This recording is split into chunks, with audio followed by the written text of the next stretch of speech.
Up until that moment, my life had been calm and predictable, with no signs of the chaos that was about to unfold.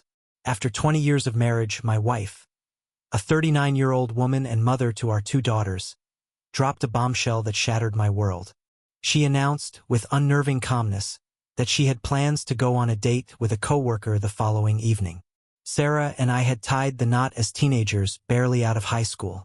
A year into dating, she became pregnant with our first daughter. Despite our youth, we were madly in love. We quickly got married, and 7 months later, we welcomed Emily into the world. Our marriage had been a blend of passion and joy, blessed by 2 daughters who adored us. Meanwhile, my landscaping business flourished into a multi-million-dollar enterprise, affording us a life I never thought possible. Then came Sarah's shocking revelation. She told me she had been struggling with unhappiness and depression ever since the kids had left for college. To me, our marriage was rock solid, so her confession felt like a sucker punch. She admitted to leaning on Brian, her coworker from accounting, as her confidant, a man I'd never heard of until now. She claimed he had been her emotional support through her struggles, a fact she'd conveniently hidden. Her unhappiness was news to me. Sarah had shown no signs of depression, no cracks in the foundation of our life together. The idea that she had sought comfort in another man stung, but knowing she was emotionally attached to him was a knife to the heart.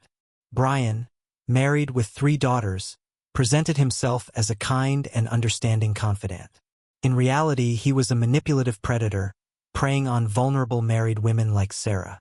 "John," she began, her voice wavering but firm, "I needed to tell you because I didn't want to hide it. I'm going on this date for myself. It may sound selfish, but I need to know what's out there. Just one night. Please try to understand." I wanted to scream at her, to tear into her selfishness, but I held back. Sarah was as stubborn as they came. Once she decided on something, no amount of reasoning could stop her. I sat there in silence, my scotch swirling in my hand, watching her sit nervously across the room on the love seat. The weight of her words hung in the air like a leaden fog. When I finally stood up, I said nothing. I drained my drink, grabbed my coat, and walked toward the door. "John, don't you dare ignore me," she cried, desperation creeping into her voice. "Stop acting like a child. This is happening, and I needed to be honest with you before anything happened. I would never cheat on you. I'll tell you everything, I swear. We've always been open with each other, and I'm not going to deceive you, darling." I stopped briefly and turned to look at her. She had curled up on the couch, her knees pulled to her chest like a child. Her eyes brimmed with tears, but I couldn't find a shred of sympathy for her in that moment. Without a word, I went upstairs, threw a couple of days' worth of clothes and toiletries into a bag, and headed back downstairs.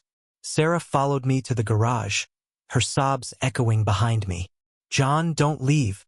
Please, everything will be fine. It's just one date. One night, that's all I'm asking. After 20 years, can't you give me that?" I shook my head, the absurdity of her request boiling in my chest as I got into my car and drove off. Her pleas were lost in the rearview mirror. That Thursday night, I checked into the Ritz-Carlton. I didn't care about the cost. At $100 a night, I figured I deserved some luxury while I dealt with her betrayal. My phone buzzed incessantly with calls and texts, but I silenced it after sending Sarah one final message. "I won't be reachable until I'm back Saturday." Then I blocked her number. Friday morning, I made sure to cut off every avenue of contact. I told my secretary to block her calls and instructed building security not to let her through the door. The wheels of my plan were turning, and nothing was going to stop them. I've always been a man of action, a fixer. At work, I'm the leader everyone looks to when there's a crisis. Among friends, I'm the guy who gets things done. But at home, I had allowed myself to be too accommodating, too passive. I'd worked hard to make Sarah happy, treating her like a queen. Now, I realized that approach had been my biggest mistake. The next call I made was to my brother, a detective in Miami. I explained my situation, and he wasted no time connecting me with Matthew Blake, a private investigator. "Matthew," my brother said, "this is my brother John. He needs surveillance on his wife tonight. We need details, who she's meeting, where they go, and whatever dirt you can dig up on the guy. Can you help? Matthew agreed without hesitation, promising to have someone tail Sarah and send updates as the night unfolded. My brother's connections were invaluable, and I was determined to use them to my advantage. That evening, as Sarah prepared for her so-called date, I finalized my own plan. If she wanted to explore other options, then I'd show her I had options too, and I'd do it with style. Through a divorced friend, I secured the company of a high-end escort for the evening. She was discreet, charming, and exactly what I needed to match Sarah's audacity.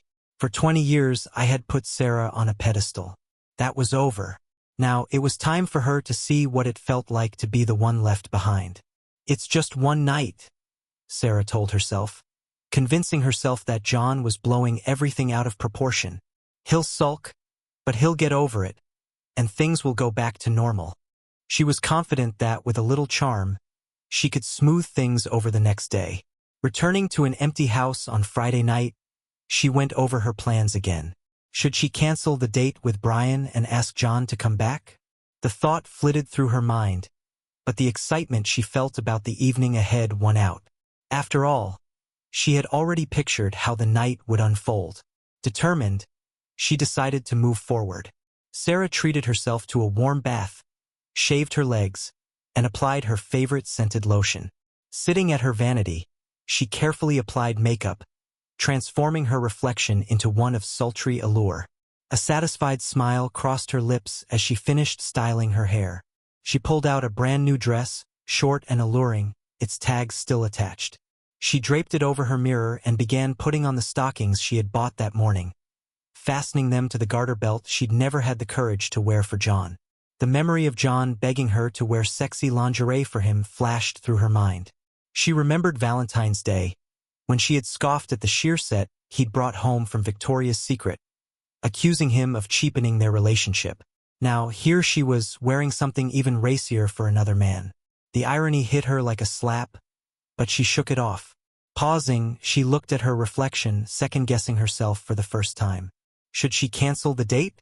Was she making the biggest mistake of her life? But the guilt barely had time to settle before she banished it, brushing aside John's accusations of betrayal. Sarah zipped up the silky dress, deciding against a bra, and admired herself in the full-length mirror. The thin fabric clung to her curves, revealing every detail, from her long legs wrapped in black nylons to the faint outline of her nipples. Brian won't be able to resist, she thought, twirling to get a better look. But I'll make it clear, no sex tonight, just dinner and dancing. She kept telling herself it was just a date, nothing more. But deep down, she knew the truth. For weeks, the anticipation of this evening had consumed her. Brian had been on her mind constantly, and now the moment had arrived. Despite John's reaction, she felt determined to enjoy herself. After all, hadn't he always let her have her way? Just as she was about to finish getting ready, her phone rang.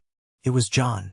Against every ounce of pride he had, he was calling to give her one last chance to save their marriage. He had spent the evening wrestling with his emotions and had come to a painful decision. He would beg if he had to. "John," Sarah said softly, a hint of relief in her voice, "I'm so glad you called. I miss you so much, and I still love you deeply. When are you coming home, sweetheart?" John's voice cracked as he spoke. "Sarah, I love you too, more than I can put into words. I'm calling because I can't bear the thought of losing you. Please don't go on this date. Stay home and I'll come back right now. I'll do anything to make you happy. If I failed you somehow, I'll fix it. Just give me this chance to make things right. Please, Sarah, for the sake of our marriage." Hearing the pain in his voice, Sarah hesitated. She felt a strange mix of sympathy and power. Her strong, confident husband, always the man in control, was now pleading with her. Deep down, she knew how much he loved her and that he would forgive her in the end. "Oh, John," she said tearfully, "you know how much I love you, and I want to spend the rest of my life with you. But I need to go through with this tonight. It's not about us. It's something I need for myself. Please try to understand. It's just one night, just dinner and drinks with a friend. Nothing more." I'll be home tonight, and tomorrow we can talk. You'll see this wasn't a big deal, I promise. I'm yours, John, always, but I can't cancel. Not now. John's heart sank. Her words hit him like a freight train. He stood there, phone in hand, the room spinning as he realized he had truly lost her.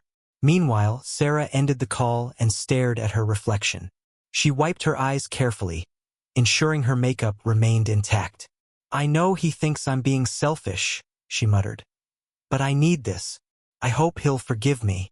Back at his hotel, John sat on the edge of his bed, seething with anger and despair. Despite his heartfelt plea, Sarah had made her decision. She was going, no matter how much it hurt him. His phone buzzed. It was Matthew, the private investigator. Matthew had been parked outside their home, watching Sarah's every move. When Brian pulled into the driveway, Matthew snapped a photo of his car and quickly sent the license plate information to John. By the time the couple left for their date, John already had Brian's home address and phone number. As Sarah slid into Brian's car, guilt began to creep in. She glanced at him and saw a confident smile, but her heart felt heavy. What's wrong? Brian asked, noticing her unease. I don't know, she admitted, tears forming in her eyes. John called earlier, begging me not to go. I feel awful. I think I've already let him down. Brian, ever the smooth talker, leaned in with a reassuring smile. Sarah, it's okay. We don't have to do this if you're uncomfortable. But I promise it's just dinner between friends. I'd never want to come between you and your husband. I value our connection too much for that. Sarah nodded hesitantly, his words easing her nerves. But somewhere deep down, she knew the night ahead would change everything, for her and for John. Sensing Sarah's hesitation, Brian seized the opportunity to calm her doubts. How about this, he suggested smoothly. We'll just have a nice dinner, and then I'll take you home. I'm sure John wouldn't mind you spending a little time with a friend. His calm, reassuring tone and the simplicity of the offer worked like a charm. Sarah, already dressed for the evening and craving companionship, found herself agreeing. Brian's manipulative words reassured her that this was harmless, just two colleagues sharing a meal.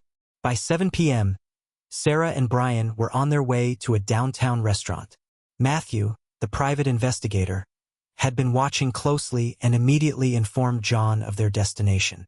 Over the next few hours, Matthew documented everything, sending John a steady stream of updates.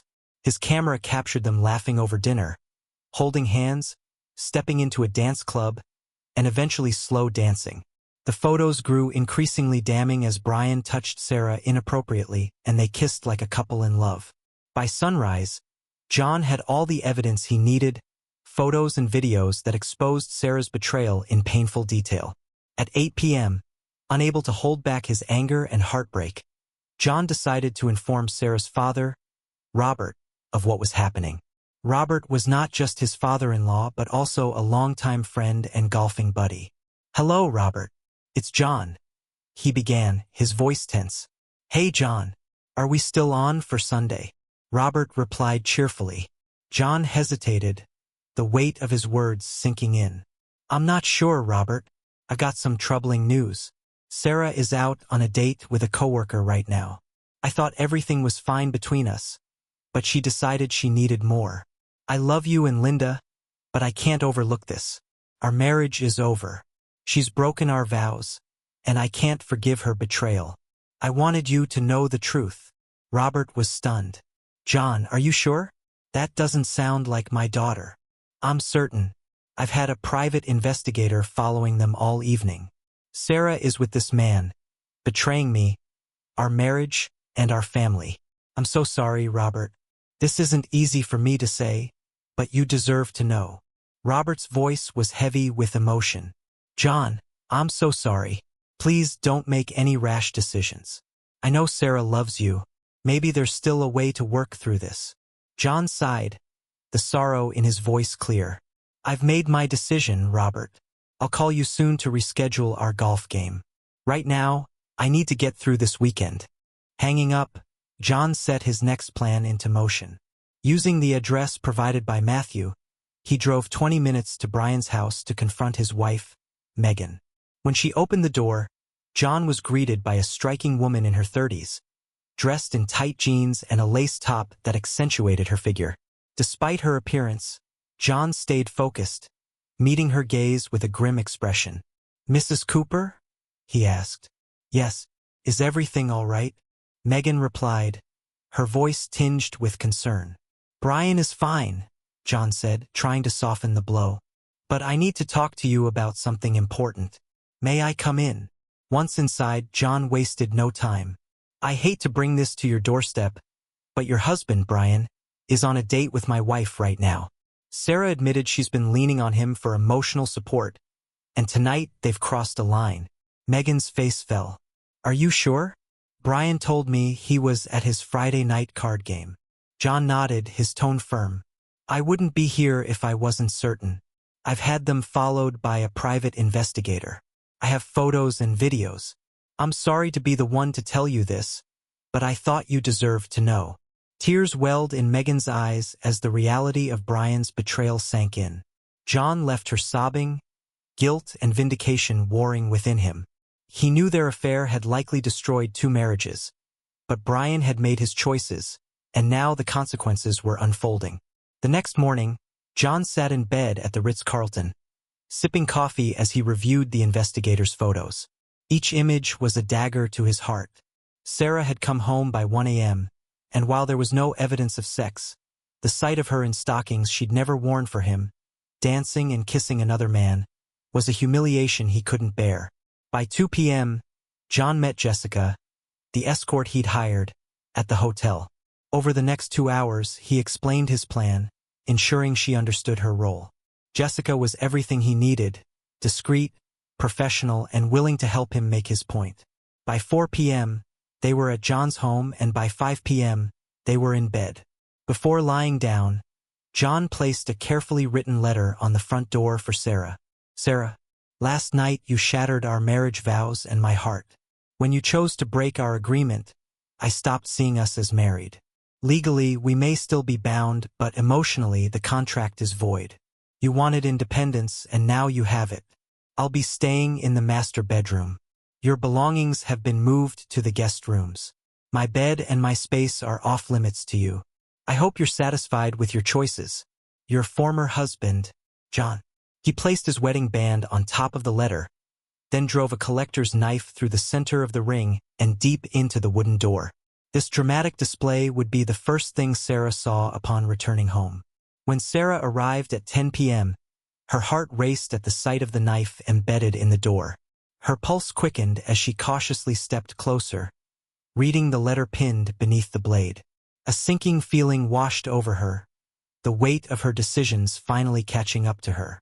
Tears streamed down Sarah's face as she read John's letter, the gravity of his words sinking in. Clutching the letter and wedding ring, she ran inside, desperately calling out for him, hoping for a chance to explain herself. The house was eerily quiet, save for faint sounds coming from the master bedroom. With her heart pounding, she raced upstairs. As Sarah threw the door open, the sight before her stopped her cold. A young woman was straddling John in their bed, their intimate movements unmistakable. Sarah stood frozen in the doorway, her disbelief turning into a scream. "How could you?" she wailed, her tears now flowing uncontrollably. Overwhelmed and humiliated, she fled the house, jumping into her car and driving straight to her sister Anna's home. Once she had calmed down enough to speak, Sarah recounted the devastating discovery. Her voice cracked as she described seeing John with another woman in the bed they had shared for decades. "I don't understand," she sobbed. "John has always been so loving and respectful. How could he do this to me?" Anna listened intently, her expression growing more serious. "This doesn't sound like John," she said carefully. "What happened recently that might explain this sudden change?" Sarah hesitated, her guilt bubbling to the surface. "I don't know. I guess maybe it's because I went out with a coworker last night. That's the only thing that makes sense." Anna's eyebrows shot up. "A coworker? What exactly do you mean?" "It was just dinner and dancing," Sarah stammered. Nothing happened. It wasn't romantic.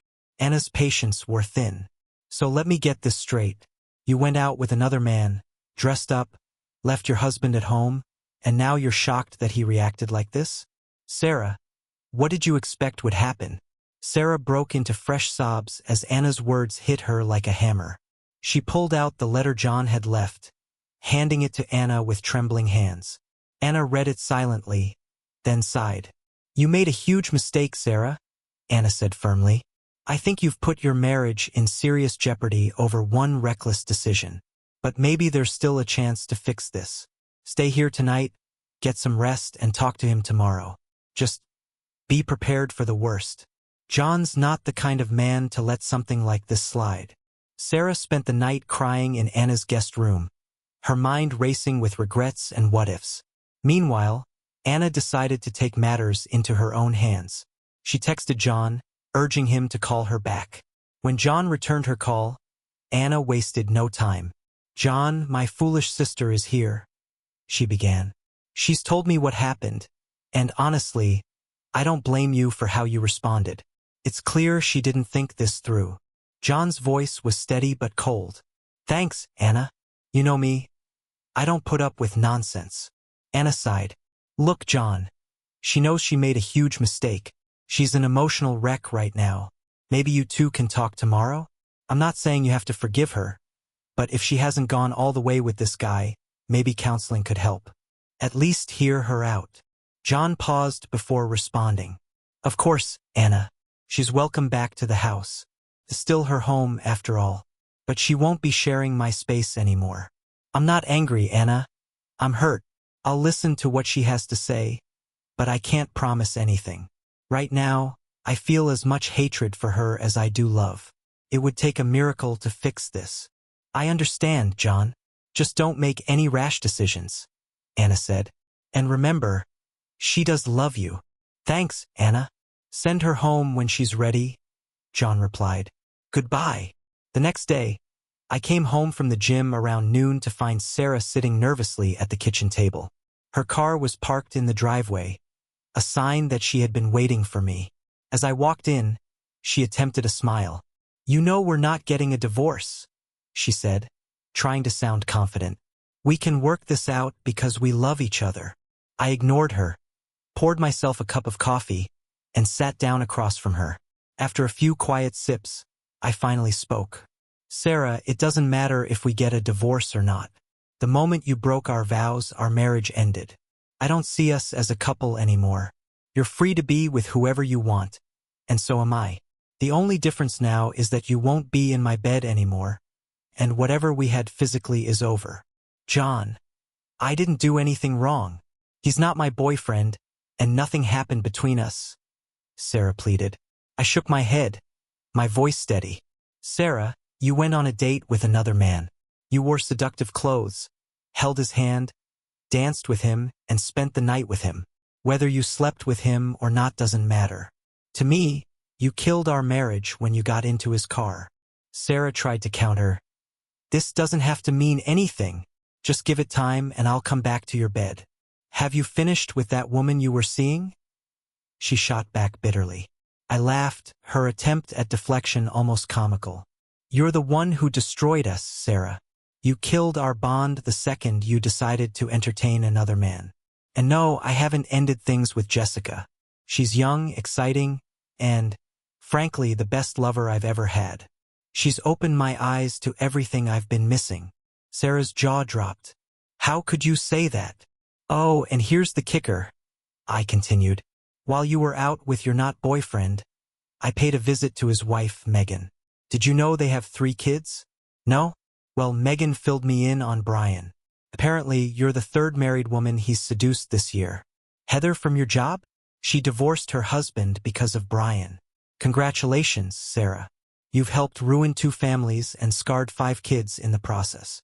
Sarah's face turned pale as the truth about Brian came crashing down.